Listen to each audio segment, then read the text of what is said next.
students. Today we are going to do the fourth question of the exercise 3.2 of the chapter pair of linear equations in two variables. So let's start. The question is, which of the following are consistent or inconsistent? If consistent, then obtain the solution graphically. So first we will check whether these two equations are consistent or not. So let's start. First, I have converted these in the standard form. I already told all the explanation process, therefore we will just do it. So A1 is 1, A2 is 2, B1 1, B2 is 2, C1 is minus 5 and C2 is minus 10. Now you can see that all the three ratios are same. That means A1 upon A2 is equal to B1 upon B2, which is again equal to C1 upon C2. And you know that this is which case? This is the case when the lines are infinitely, when are having infinitely many solutions. Infinitely many solutions are possible for this, and in such case the lines are consistent. Solution will be consistent. And in the question it is given that if the solution is consistent, then we have to solve it by using graph. Now we will solve these equations for graph. Now this equation can be written in the form x equal to 5 minus y. I will take different values of y like 0, 2, 3 and calculate the corresponding values of x. When I put y equal to 0, x is equal to 5. At y equal to 2, x becomes 3. And at y equal to 3, x becomes 2. Let's frame all the values. X is 5 for y 0, x is 3 for y 2, x is 2 for y equal to 3. Similarly, here also 2x is equal to 10 minus 2y, x is 5 minus y. Here we have taken 2 common in both numerator and denominator. Now at y equal to 0, this implies x is equal to 5 minus 0, which is 5. At y equal to 2, this implies x is equal to 5 minus 2 equal to 3. At y equal to 5, this becomes x is equal to 5 minus 5 equal to 0. Again, we will write the values, collecting all the values of x and y. X is 5 at y 0, x is 3 at y equal to 2, and at y equal to 5, x is 0. Now we will draw the graph for these values. Now we will plot the values of the box in the graph. First is for x5, y is 0. x5, y 0, that means this is the point, 5 comma 0. Then x3 for y 2,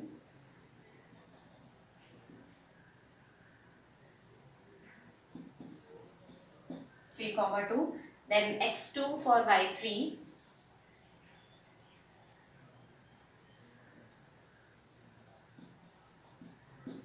now we have plot all the 3 points of the first line. So let us join these. Next line, x5, y0. x5, y0, that means again the point is same. This is the common point in both the lines. Then x3, y2. x3, y2. Again, this is the common point in both the lines.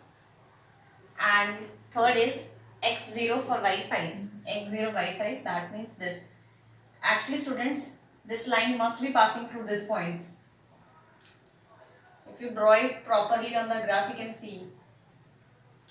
Because, and it is also proved because you know when we have solved according to the ratios comparison, it was having infinitely many solutions. That means they are common, they are touching each other at each and every point. So it is proved by graph also, and that's all with the first part.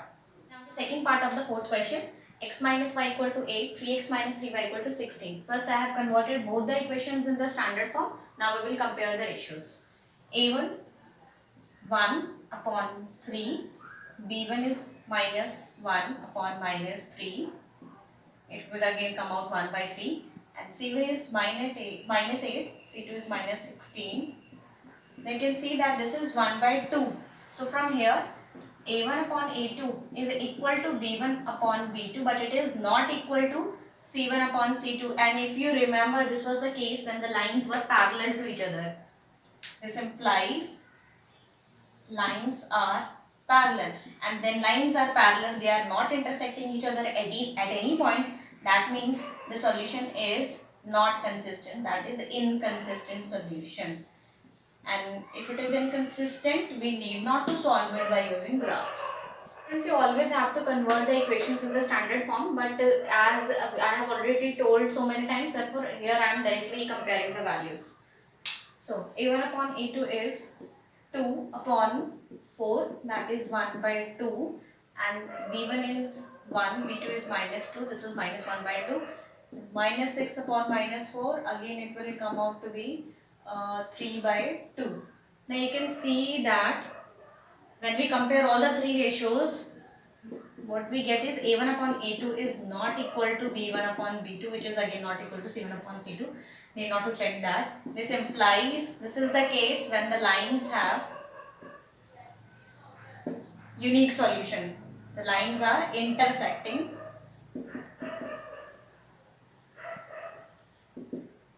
at only one point. And you know that this when happens, then the solution is consistent.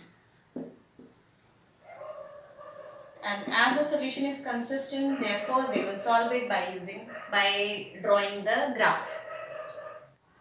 Now the third equation, first I have written y equal to 6 minus 2x. Now we will take different values of x. At x equal to 0, y is equal to 6 minus 0, that is 6. At x equal to 2, y is equal to 6 minus 4 equal to 2. At x equal to 3, y is equal to 0. Now let's collect all the values. X 0, 6, y is 2 at 2, and 3, 0.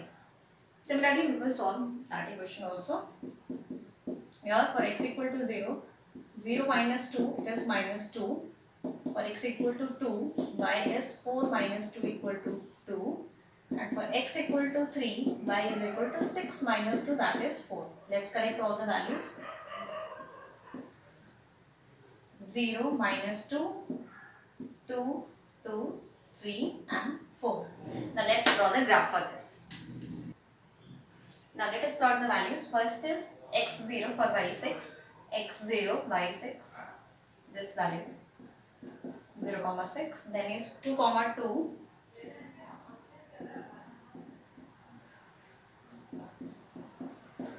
Then 3, 0. This because y is 0 here. Okay, now we will join these points.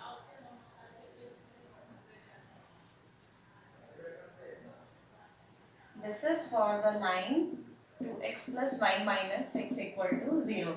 Now let's plot the coordinates of the second line. x0, y minus 2. x0, y minus 2 is this. Second is x2 for y2. x2, y2, that means this is common in both the lines. This point is common. And then is x3, y4. x3 and y4. This is the point. 3, 4. Now let us join these points also. So this is the equation, this is the line for the equation 4x minus 2, y minus 4 equal to 0. And you can clearly see that both the lines are intersecting just at one point, and therefore it has unique solution, and that is why it is consistent. That's all with this part. Now let's complete the fourth part. Again we will have to compare the values. 2 upon 4, 1 by 2, minus 2 upon minus 4, again it will come out to be 1 by 2, and c1 upon c2 is minus 2 upon minus 5. Now you can see that a1 upon a2 is equal to b1 upon b2, but it is not equal to c1 upon c2, and this is the case when lines are parallel. That means lines are parallel, they are not intersecting at any point. That means it is having no solution, or we can also say that the lines are inconsistent. The solution is inconsistent. Therefore, we need not to solve it by using the graph. Now students, we are going to do the fifth question. Half the perimeter of a rectangular garden whose length is 4 more than its width is 36 You can see clearly from the problem that it is given half of the perimeter of the rectangle is 36 meter. Okay, so we have been given perimeter equal to 36 into 2, and second thing is length is 4 more than its width. That means from here L, length is dependent upon width, but it is 4 more than width. Okay, now let's proceed. First I have taken length of the rectangular garden to be x meters and width of the rectangular garden to be y meters. You can see, you can connect from this rectangle. I have taken it x length and width to be y, and now you can see that perimeter, we know the formula of the perimeter is 2 times the sum of the length and breadth. So according to question, first we will make the equation for half of the perimeter to be 36. Half perimeter, perimeter is 2 times x plus y equal to 36. Okay, from here we will know that this 2 will cancel out and we will obtain the equation x plus y equal to 36. This is our first equation which we obtained from the perimeter. Now let's frame this by putting the variables here. So in place of x we will write x. This is the first condition. Now the second condition, x equal to w is y width plus 4. So it comes out to be x minus y equal to 4. This is our second condition. Now we will solve both of these equations and get the values of x and y. That will be the length and breadth. Now students, we have written both the two equations, and now we will solve this. As it is not mentioned in the question that whether you have to solve it by using substitution method or elimination method, you can use any of the, or the cross multiplication method, you can use any of the 3 methods which you find more convenient, and I am going to show you both. The first I will solve these equations with the help of substitution method and then with the elimination method. Cross multiplication is a little bit longer method, so we will not go for that. So let's solve it by substitution. First I am going for substitution. By substitution, you can see that from here I can write y equal to 36 minus x. Okay. Now putting this value, putting y equal to this in second equation, we will put this value in this. We will get x minus, in place of y I will write 36 minus x equal to 4. Now open the bracket, 36 will become plus x equal to 4, 2x equal to 4 plus 36.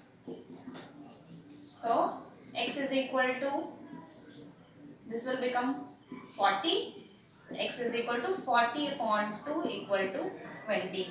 Hence we get the value of x, and you know that what was x? X we have supposed to be the length. This implies that length of the rectangular garden is 20 meters. Again now putting x equal to 20, you can use x equal to 20 in any of the 2 equations and obtain the value of y. I will put it in the second equation. Implies, in place of x I will write 20 minus y equal to 4. Send y to the right side so that it becomes positive. Now 20 minus 4 is 16 equal to y, and we have taken y to be the width. That means width will be 16 meters. Hence we have obtained both the dimensions. Length is 20 meters, width is 16 meter. That's all for this question. Now students, you can also verify that whether whatever values of the length and width you have obtained is correct or not. You can see here that it is written length is 4 more than its width. That means length is 4 plus whatever width is. So for width is 16 here, and when we add 4 to 16, what we get is 20. That means length. So it is verified. One more method of verifying is that you put both the values and you will see that whatever you are getting, it will put the values of x and y in any of the 2 equations. Suppose I am putting it in the first equation. In place of x, write down 20. And in case of y, write down the value of 20, that is 16. When you add both of them, what you get is 16. And now you can see that the right side of the equation is also 36. Hence, by this method, you can check whether the values which you are getting is correct or not. In this way, you can check the answer by yourself.